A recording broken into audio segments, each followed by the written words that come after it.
నమస్తే. పైకి డీజే మెరుపులు, లోపల బీదారుపులు. ఊపర్ షేర్వానీ అందరు పరేషాని అన్నట్టు ఆ షేర్వానీకి బొక్కలున్నాయండోయ్. 11 ఏళ్ల పాలనలో ఈ దేశాన్ని 1100 ఏండ్లు వెనక్కి నెట్టింది బీజేపీ.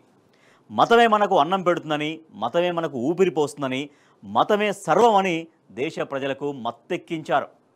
మత్తు పూసిన ఆ ప్రసంగాల్లో కాయాకష్టం గురించి చెప్పడం మర్చిపోయారు.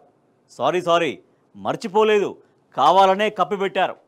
చెమటోడిస్తేనే దేవుడు కూడా కరుణిస్తాడని చెప్పి ఉంటే ఈ దేశం ఇలా తగలడేది కాదు. దేశాన్ని సుసంపన్నం చేసే సత్తువను బీజేపీ ఈ దేశ ప్రజలకు అందివ్వలేదు. మన దేశ సంపద పెంచుకునే మోటివేషన్ జనానికి వినిపించలేదు.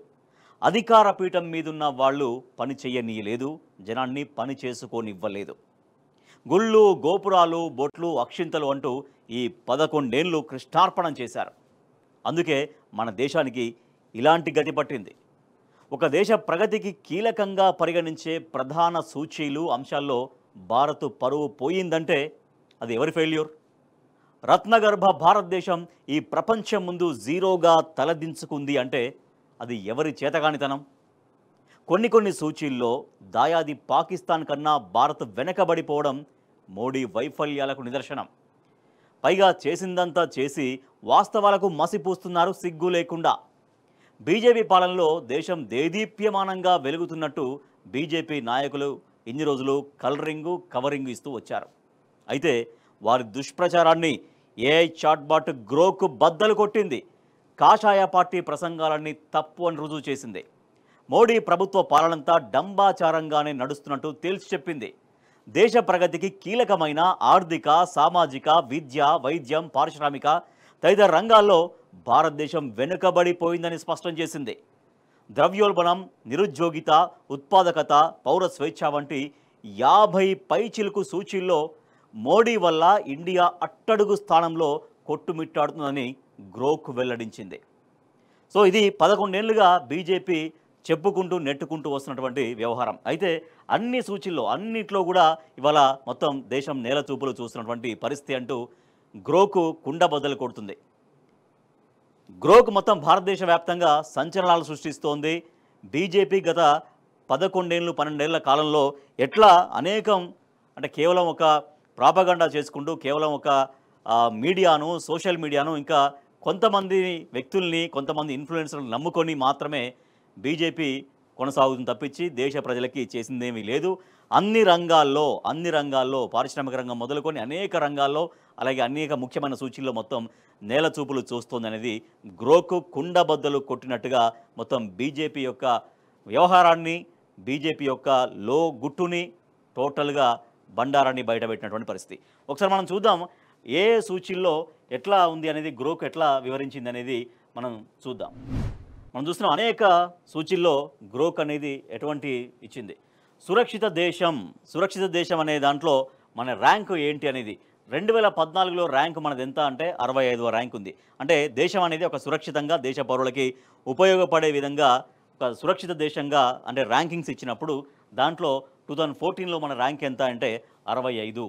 ప్రస్తుతం ర్యాంక్ ఎంత అంటే 66. అంటే ఒక ర్యాంక్ అనేది సంఖ్య పెరిగింది అంటే ఆటోమేటిక్గా అది తగ్గిపోయింది, ఆ పర్ఫార్మెన్స్ అనేది తగ్గిపోయింది. అంటే ఎక్కువ ర్యాంకు అనేది ప్రతికూలత సంకేతం. ఎక్కువ ర్యాంక్ ఉందంటే ఆటోమేటిక్గా అది నెగిటివ్ అనేది, అంటే ప్రతికూల సంకేతం. అంటే బెటర్మెంట్ కావాలంటే ర్యాంకులు తగ్గించుకుంటూ రావాలి. 65, 64, 63 అట్లా అనేది తగ్గుకుంటూ వస్తేనే బెటర్మెంట్ అనేది పర్ఫార్మెన్స్. కానీ ఇక్కడ ఏంది, ర్యాంకు పెరిగింది. నేరాలు, దాడులు, మత కల్లోలాలు, ఘర్షణలను ఆధారంగా చేసుకొని సురక్షిత దేశం ఏమిటి అనే దానిపైన ర్యాంకులను ప్రకటిస్తారు. సో ఆ ర్యాంకులకు ఏంటి క్రైటీరియా అంటే ఇది, నేరాలు ఏంటి, దాడులు ఏంటి, మత కల్లోలు ఎట్లా ఉంటున్నాయి, ఘర్షణలు ఎట్లా ఉంటున్నాయని వాటిని బేస్ చేసుకొని ఆ ర్యాంకులు ప్రకటిస్తే దాంట్లో సురక్షిత దేశాల్లో భారత్ కంటే పాకిస్తాన్ ఒక స్థానం మెరుగ్గా ఉండడం అనేది గమనార్హం. సో భారత్ కంటే పాకిస్తానే ఒక ర్యాంక్ అంటే బెటర్మెంట్గా ఉందనేది గ్రోకు వెల్లడించినటువంటి వాస్తవం. ఇట్లా లింగ సమానత్వం గురించి తీసుకుంటే, లింగ సమానత్వం 2014లో లింగ సమానత్వం ర్యాంక్ ఎంత అంటే 114. కానీ ప్రస్తుత ర్యాంక్ ఎంత అంటే 129. ఎక్కువ ర్యాంక్ అంటే ప్రతికూలత సంకేతం. సమ్మిళిత అభివృద్ధికి దిక్సూచిగా పిలిచే లింగ సమానత్వ సూచీలో కూడా భారత్ అంతకంతకు దిగజారుతోంది. 2014లో 114వ ర్యాంకు నమోదు చేసిన దేశం ప్రస్తుతానికి 129వ స్థానానికి పరిమితం అయిపోయింది. అంటే 15 స్థానాలు దిగజారిపోయినటువంటి పరిస్థితి. అది లింగ సమానత్వం విషయంలో. ఇక పత్రికా స్వేచ్ఛ విషయంలో ర్యాంకింగ్స్ తీసుకుంటే 2014లో ర్యాంక్ అంటే 140. ఇది బీజేపీ అధికారంలోకి వచ్చినటువంటి ఆ కొత్తలో అంటే రాకముందనుకోవచ్చు. ఆఫ్కోర్స్ ఆ సమయంలో 140 ర్యాంకు అయితే ప్రస్తుత ర్యాంక్ ఏంటంటే 159వ ర్యాంకు. ఎక్కువ ర్యాంక్ అనేది ప్రతికూల నెగిటివిటీ సంకేతం. దేశంలోని మీడియా సంస్థలపైన బీజేపీ సర్కారు నియంత్రణ ఎక్కువైందన్న వాదనలు ఉన్నాయి. దీన్ని నిరూపిస్తూ 2014లో పత్రికా స్వేచ్ఛ సూచిలో 141 ర్యాంక్ ఉంటే ఇవాళ మరింత దిగజారిపోయింది. అది 19 ర్యాంకులు మరింత దిగజారిపోయి 159కి చేరినటువంటి పరిస్థితి. మిగతా సూచీలు ఏముందంటే ఆకలి సూచి. సో ఆకలి సూచీలో కూడా 2014లో ర్యాంకు 55వ ర్యాంకు ఉంటే ఆకలి సూచీలో ప్రస్తుతం 105 ర్యాంకులు మరింతగా దిగజారిన పరిస్థితి. సూడాన్, రువాండా, కాంగో వంటి అతి పేద దేశాల కంటే ఆకలి సూచీలో భారత్ అట్టడుగు స్థానంలో నిలిచింది. 11 ఏళ్ల బీజేపీ పాలనలో ఆకలి సూచీలో భారత్ ర్యాంకు 50 స్థానాలు పతనమైపోయినటువంటి పరిస్థితి. సో ఒకప్పుడు 55వ ర్యాంకు ఉంటే 105. అంటే చాలా పేద దేశాలుగా ఉన్నటువంటి సూడాన్ కావచ్చు, ఇటువంటి దేశాలన్నింటికంటే కూడా ఇంకా ఆ సూచీలో ఆహార సూచీలో వెనుకబడినటువంటి పరిస్థితి.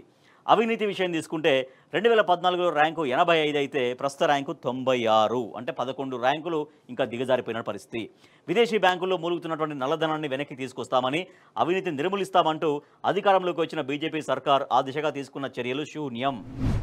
విదేశీ బ్యాంకుల్లో మూలుగుతున్నటువంటి నల్లధనాన్ని వెనక్కి తీసుకొస్తామని, అవినీతిని నిర్మూలిస్తామంటూ అధికారంలోకి వచ్చిన బీజేపీ సర్కార్ ఆ దిశగా తీసుకున్నటువంటి చర్యలు శూన్యం. ఫలితంగా గడిచిన 11 నెలల్లో అవినీతి సూచిలో భారత్ స్థానం మరింతగా పడిపోయినటువంటి పరిస్థితి. ఒకప్పుడు 2014లో అంటే బీజేపీ అధికారంలోకి రాకముందు అంటే ఆ సమయంలో 85 ర్యాంక్ ఉంటే ఇవాళ అవినీతి మరింతగా పెరిగిపోయింది.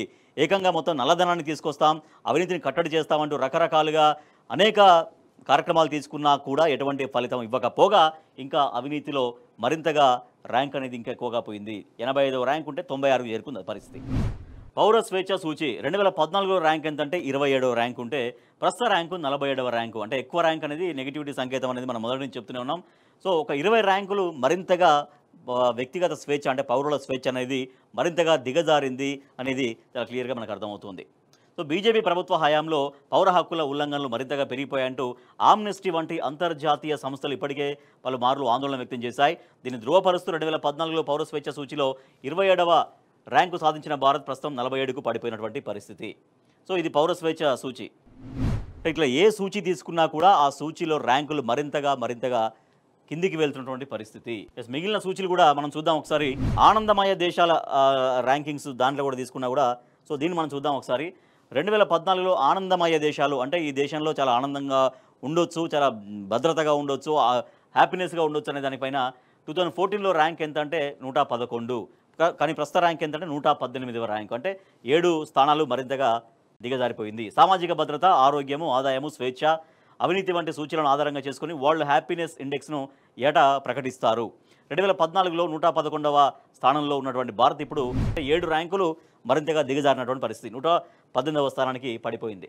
ఇక శక్తివంతమైన పాస్పోర్ట్ 2014లో ఈ ర్యాంకు 76 ఉంటే ఇప్పుడు అది 85కు చేరింది. 76 నుంచి 85 అంటే 9 ర్యాంకులు మరింతగా దిగజారిన పరిస్థితి. వీసా అవసరం లేకుండా ఏ దేశానికైనా వెళ్ళగలిగే అవకాశం కలిగి ఉన్న పాస్పోర్ట్ను అత్యంత శక్తివంతమైన దానిగా భావిస్తారు.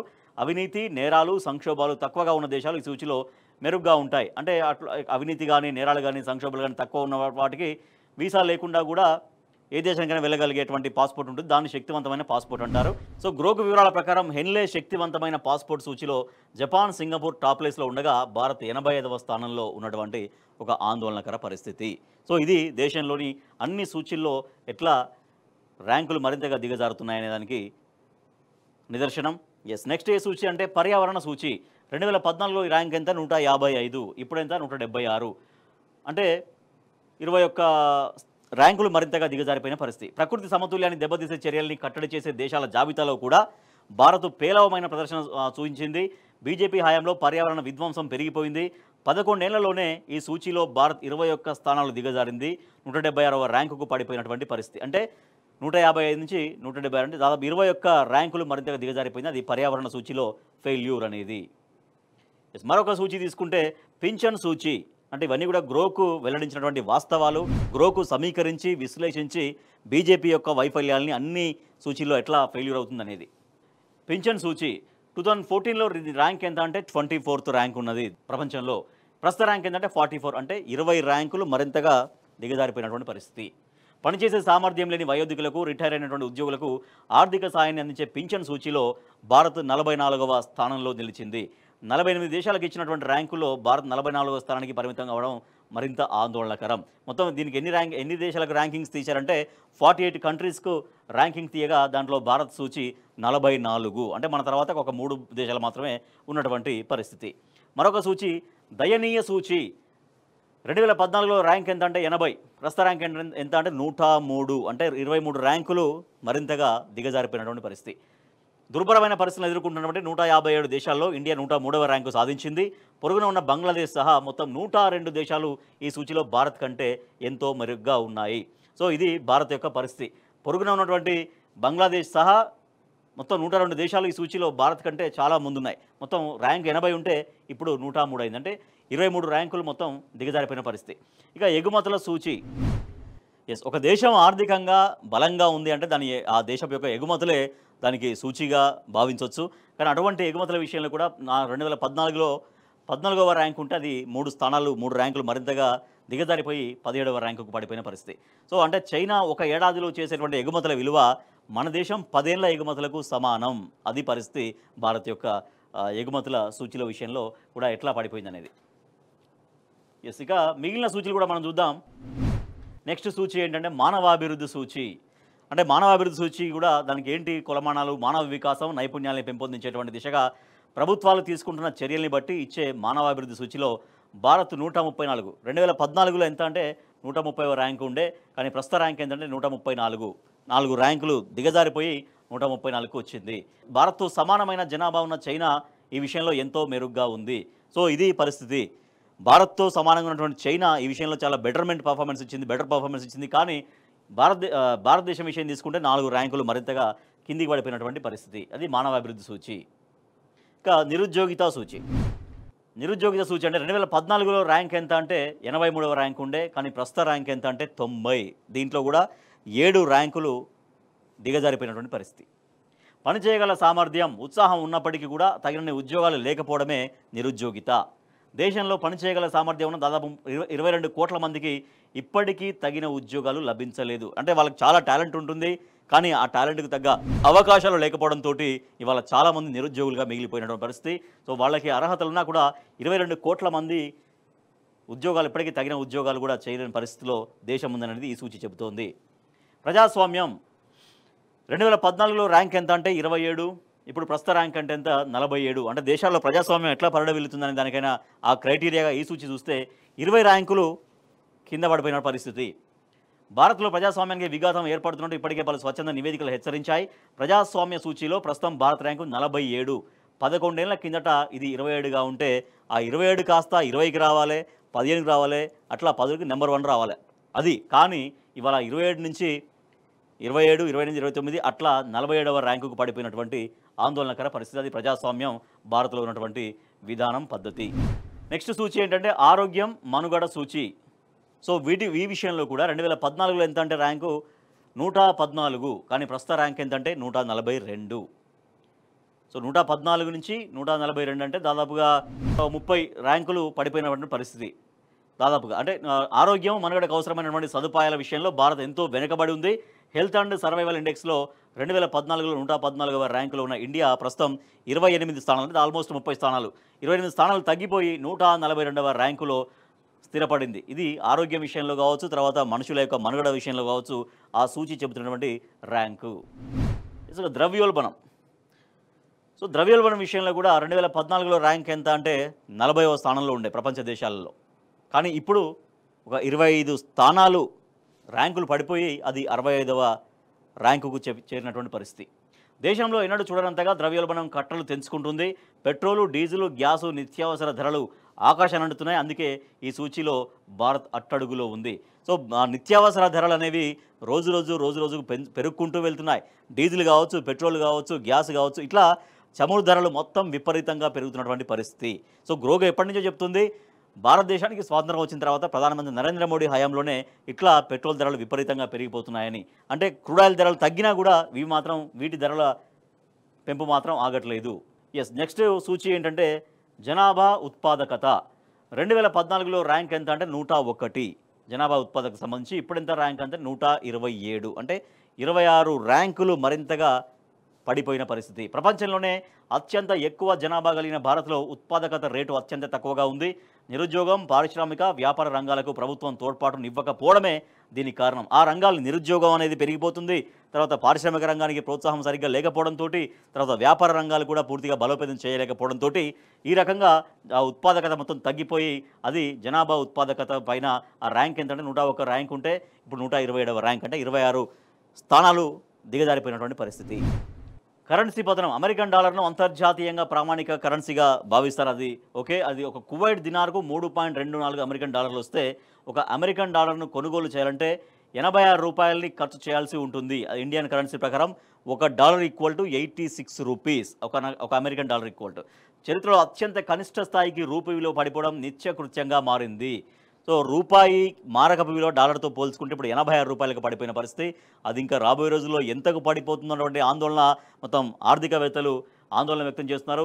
ఆ ర్యాంకు విషయం తీసుకుంటే 2014లో 110వ ర్యాంకులో ఉంటే అది 135వ ర్యాంకుకు పడిపోయింది. అంటే 25 ర్యాంకులు ఇంకా మరింతగా దిగజారినటువంటి పరిస్థితి.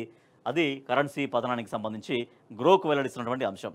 ఇక వినియోగదారుల ధరల సూచి. 2014లో ఈ ర్యాంక్ ఎంత అంటే 40, కానీ ప్రస్తుత ర్యాంక్ అంటే 60. 20 ర్యాంకులు పడిపోయిన పరిస్థితి. గడిచిన 11 నెలల్లో నిత్యావసర వస్తువుల ధరలు దేశంలో దాదాపుగా 350% వరకు పెరిగాయి. సో దేశంలో ఎక్కువగా ఉండేది సామాన్య మధ్యతరగతి ప్రజలే ఎక్కువగా ఉంటారు, కానీ వాళ్ళకి ధరలు అందుబాటులో ఉండాలి. అట్లా కాకుండా నిత్యం ఆ ధరలు పెరుగుతూనే ఉన్నాయి, ఆకాశం నడుతూనే ఉన్నాయి. సో అట్లా వినియోగదారుల ధరల సూచి 40వ ర్యాంక్ ఉంటే 60వ ర్యాంకుకు పడిపోయినటువంటి పరిస్థితి. ఒక 20 ర్యాంకులు దాంట్లో కూడా పతనం కనిపిస్తుంది. పౌరుల వ్యక్తిగత పొదుపు. అంటే పౌరులకు వచ్చేటువంటి ఆదాయం విషయంలో వాళ్ళకు జీవనానికి పోగా మిగిలింది పొదుపు చేసుకునే దాని విషయంలో కూడా ద్రవ్యోల్బణం, నిరుద్యోగిత కారణంగా గడిచిన 30 ఏళ్లలో ఎన్నడూ చూడని రీతిలో పౌరుల పొదుపు ఖాతాలు ఖాళీ అయిపోయినట్టుగా మోతీలాల్ ఓస్వాల్ సెక్యూరిటీస్ నివేదికలో ఇటీవలే వెల్లడైంది. సో అదే గ్రోకు మరొకసారి కూడా స్పష్టం చేసినటువంటి పరిస్థితి. సో ద్రవ్యోల్బణం వల్ల, తర్వాత నిరుద్యోగం, ఆశించినటువంటి ఉద్యోగాలు లభించకపోవడంతో ఇక మనీ సర్క్యులేషన్ అనేది ఇబ్బందిగా మారుతుంది. కాబట్టి ఇంకా జీవనం గడవడమే కష్టంగా ఉంది. ఇక పొదుపు మాట దేవుడెరుగు అనే స్థాయిలో పరిస్థితి. ఆ ర్యాంక్ ఎంత అంటే వ్యక్తిగత పొదుపు విషయంలో భారత్ గతంలో 2014లో ఎంత అంటే 20వ ర్యాంక్ ఉంటే ప్రస్తుత ర్యాంక్ అది 35. అంటే 15 స్థానాలు, 15 ర్యాంకులు పడిపోయినటువంటి పరిస్థితి. సామాజిక సంక్షేమం. ఈ సూచిలో సామాజిక సంక్షేమం అంటే అది వెల్ఫేర్ సంబంధించి, అంటే దేశంలో దేశ ప్రజలకి దేశ ప్రభుత్వం తరపు నుంచి వచ్చేటువంటి సంక్షేమం విషయంలో ఎట్లా ఆ ఫలితాలు ఎట్లా ఉన్నాయి, ఆ సంక్షేమం విషయంలో ఎటువంటి ఫలితాలు ఉన్నాయని చూపిస్తే దాంట్లో ఆ ర్యాంక్ ఏంటంటే 102వ ర్యాంకు 2014లో ఉంటే ఇప్పుడు 108. దాంట్లో కూడా ఒక 6 ర్యాంకులు పతనం అయిపోయినటువంటి పరిస్థితి. సో ఇది సామాజిక సంక్షేమంలో కూడా ఈ రకంగా. ఇక ఇంటర్నెట్ షట్ డౌన్. గతంలో ర్యాంకు 3, అంటే 2014లో 3వ ర్యాంక్ ఉంటే ఇప్పుడు ప్రస్తుత ర్యాంకు 1. అంటే ఇదేవో పాజిటివ్ కాదు, అంటే ఆ షట్ డౌన్ అనేది టాప్ అన్నమాట. అంటే టాప్ షట్ డౌన్ అనేది నెగిటివ్లో నెంబర్ 1 అనమాట. సో ఇది ఇక్కడ ఏంటి, తక్కువ ర్యాంక్ అనేది ప్రతికూల సంకేతం ఇక్కడ. సో షట్ డౌన్ అనేది ఉండకూడదు, కానీ షట్ డౌన్లో టాప్ 1 అనమాట. ప్రస్తుత ర్యాంకు 1. అది 2014లో ర్యాంకు 3వ ర్యాంక్ అయితే ఇప్పుడు అది 2 ర్యాంకులు మరింతగా దిగజారి 1వ ర్యాంకుకు చేరుకుంది అది. సో అన్నిట్లోనేమో తక్కువ ర్యాంక్ అనేది అనుకూలతకు చూపించే ఈ సూచీలో తక్కువ ర్యాంక్ అనేది ప్రతికూలతకు సంకేతం. అంటే షట్ డౌన్ విషయంలో టాప్ 1 ఉంది. సో అది అంటే ఒక నెగిటివ్, దీంట్లో మాత్రమే ఒక నెగిటివ్ విషయంలో మాత్రమే టాప్గా నిలిచింది. కానీ ఇక అన్ని విషయాలలో కూడా, అన్ని సూచీల్లో కూడా నేల చూపులు చూస్తుంది. ఇది గ్రోకు కుండబద్దలు కొడుతున్నటువంటి వాస్తవం. అన్ని సూచీల్లో ప్రధానమైన సూచీలు దాదాపుగా 50 సూచీలలో మనం దాదాపుగా చాలా వరకు సూచీలు మనం చూసాము. దాంట్లో మొత్తం అన్ని సూచీలు కూడా నేల చూపులు చూస్తున్నాయి. భారతదేశం బీజేపీ అధికారంలో ఉన్నటువంటి ఈ 10-12 నెలల కాలంలో ఏమైనా సాధించిందా, దేశ ప్రజలకు ఏమైనా మేలు చేసిందా అంటే ఎక్కడా ఏ సూచీలో కూడా అది సామాన్య మధ్యతరగతి ప్రజలకు ఉపయోగపడే విధంగా ఒక్కటంటే ఒక్క దాంట్లో కూడా వాళ్ళకి అనుకూలంగా లేనటువంటి పరిస్థితి. భారత్ వెలిగిపోతుంది అంటూ రకరకాలుగా ఒక ఫేక్ ప్రచారం చేస్తూ దేశ ప్రజల్ని మభ్యపెట్టే విధంగా బీజేపీ వ్యవహరిస్తోంది. మీడియాని సోషల్ మీడియాని నమ్ముకొని మాత్రమే బీజేపీ రకంగా ఒక ప్రాపగండా చేస్తూ వస్తుంది తప్పించి దేశ ప్రజల కోసం చేసింది ఏమీ లేదు, అంతా శూన్యం అనేది కుండ బద్దలు కొట్టినట్టుగా గ్రోక్ చెబుతున్నటువంటి